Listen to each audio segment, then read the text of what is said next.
All praise is due to Allah. We praise Him and seek His aid and forgiveness. We seek refuge in Allah from the evils of our souls and the evils of our actions. Whomsoever Allah guides, there is none to misguide, and whomsoever Allah misguides, there is none to guide.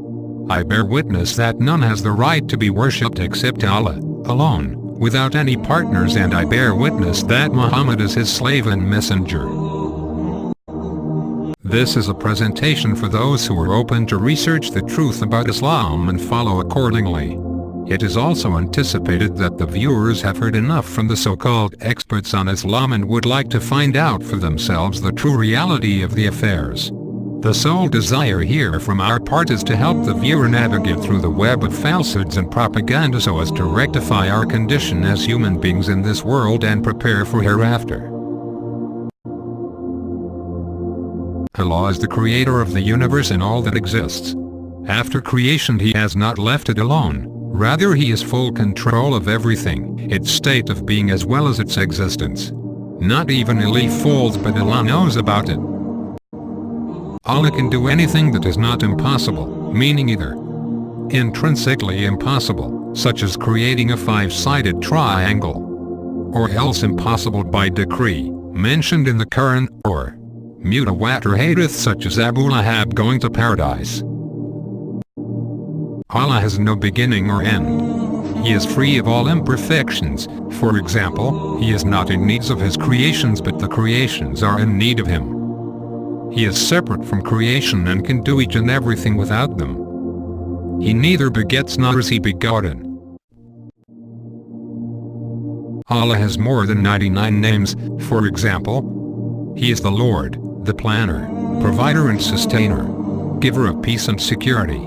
He is oft-forgiving and merciful. He is all-hearing and all-seeing. He is the gatherer, reckoner, utterly just. He is the originator, giver of life and death. He is the light, the guide, the friend, patron and helper, the truth, the reality, all-encompassing. He is supreme, all-wise. We do not name or qualify Allah except with what He or His messenger has named or qualified Him without changing their meaning, ignoring or giving resemblance to creation. Allah created the souls of all the children of Adam together, but they are to inhabit the earth in turn. Before their arrival, Allah creates the body for the soul just as we create a shirt for the body. This body is again recreated for the soul prior to Day of Judgment and eventually lands in paradise or hell after reckoning. Allah creates the body in ideal proportion, in stages. In the mother's womb till He sends an angel to blow the soul into the body exactly 4 months after the inception. The fetus worries about neither the world nor the value/type of milk. Note that it costs billions of dollars to make a factory to make a microchip which is millions of times less complex than a human being.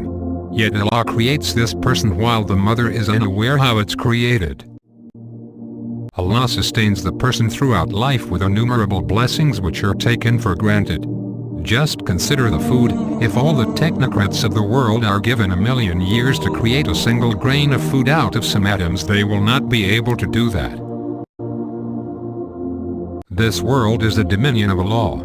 He made it habitable and then spread it out all sorts of amazing food and drink and things of beauty and pleasure. Allah then brought us to this great banquet to see how we treat ourselves and treat Him. He endowed us with intellect and free will, and shared with us some of His qualities and attributes, though He kept certain qualities and attributes exclusive to Himself.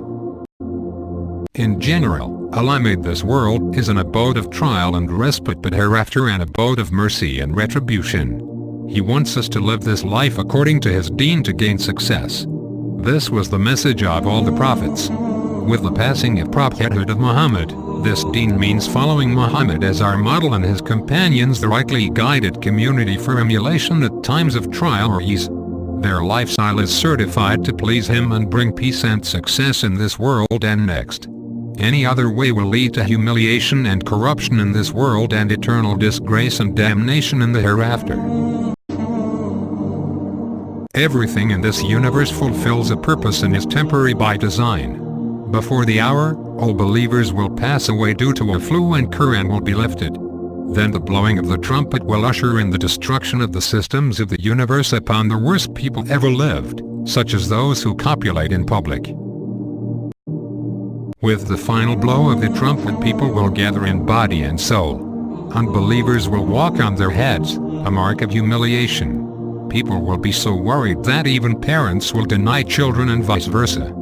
Doers will receive their book of deeds in right hand, rejoicing, while evildoers will receive their book on their left hand, utterly distressed. Everyone must cross a bridge over the hell, sharper than the sword and thinner than the hair. Deeds will be weighed rather than counted. The law will question people about their deeds in this world. The body parts will speak when their lips will be sealed. The law will enter into paradise with this mercy all those who have an iota of belief in their heart, even if it means after some punishment. The disbelievers will enter hell to remain there forever. Their skins will be recreated to receive the punishment again and again. The fire will be intense and serpents will be venomous. A moment in hell will make them forget all the comfort they had in this world.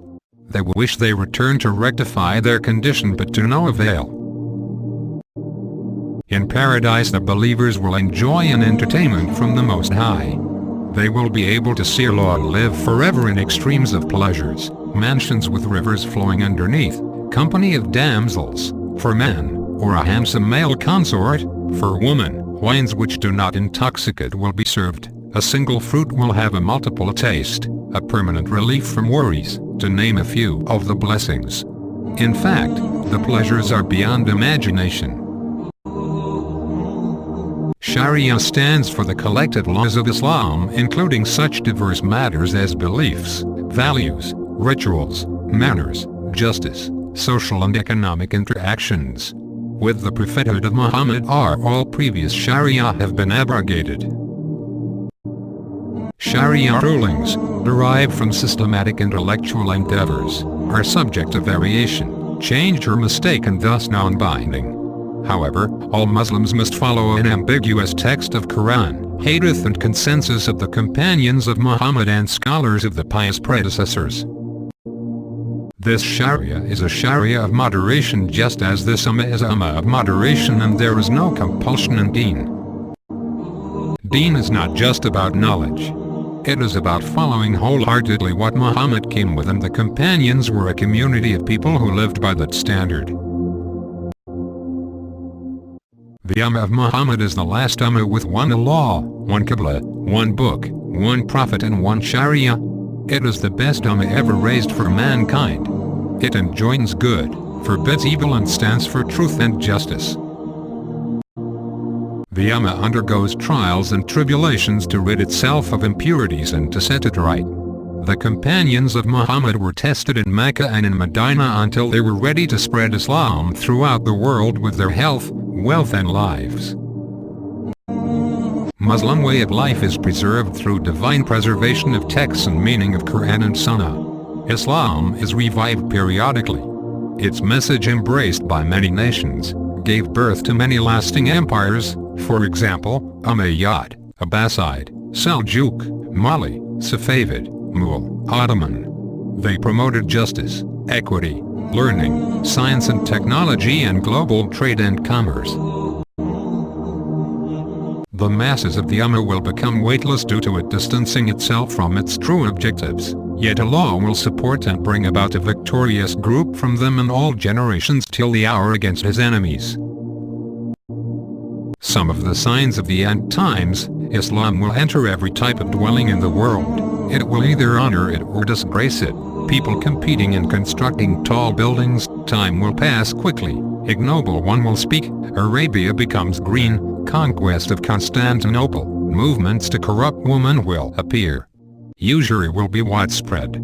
Homosexuality will spread. Musical instruments will be played on the head.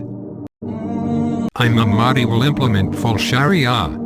Jesus will destroy all the crosses and kill the Antichrist at the gate of City of Blood. At the time of Ya'juj and Ma'juj, Jews will return to Jerusalem. Ya'juj and Ma'juj will spread all sorts of corruption throughout the world due to their military and technological power and influence, but Allah will destroy them. The only way to success is to return back to Allah with firm intention and devotion. We must cut all forms of distraction and sinful acts. Learn the deen from those who are on deen. Always referring back to Quran, Sunnah and the ways of Khalifa ar-Rashidun and the rest of the companions of Muhammad. But do not be hasty in censuring. Enjoining good is easier than forbidding evil. We must not create more evil by trying to get rid of lesser evil. Give what is due to those on authority. Respect the law of the land. Be an ambassador of Islam.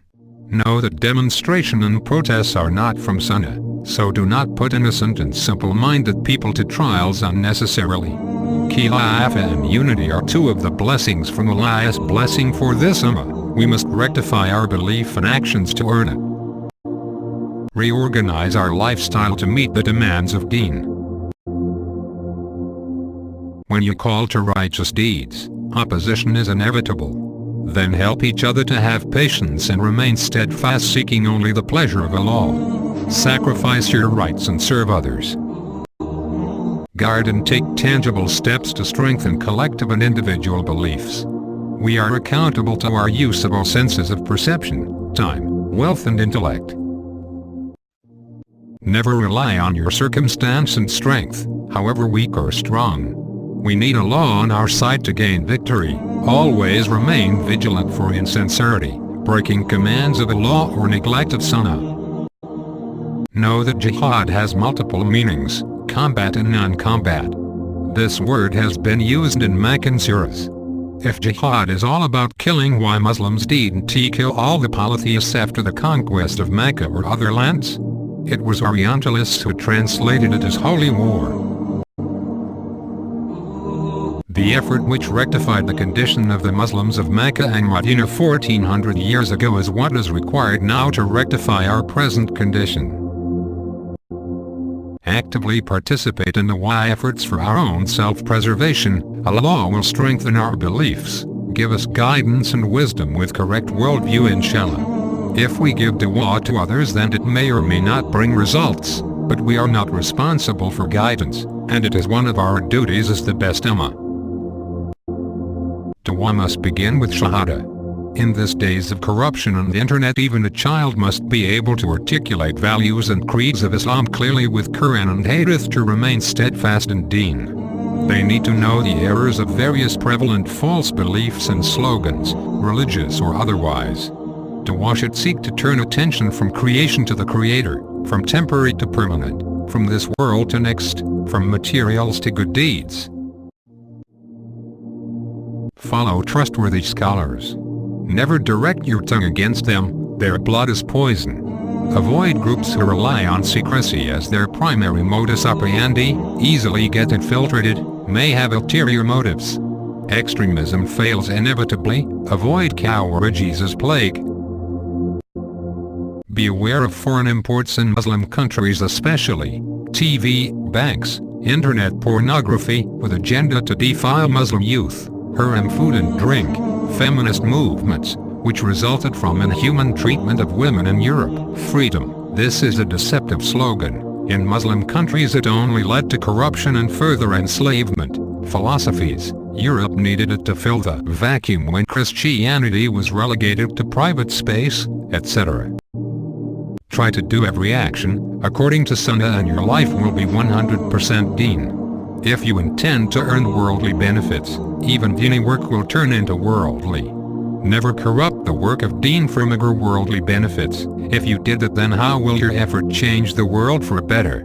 It does not befit a Muslim to concern himself about the worldly stuff over hereafter. Finally, everything said in this presentation is given in brief and without references. That's why viewers are earnestly requested to download and read the book, Notes on Entering Deen completely, and feedback if need be. May Allah forgive us, guide us and help us. Amen.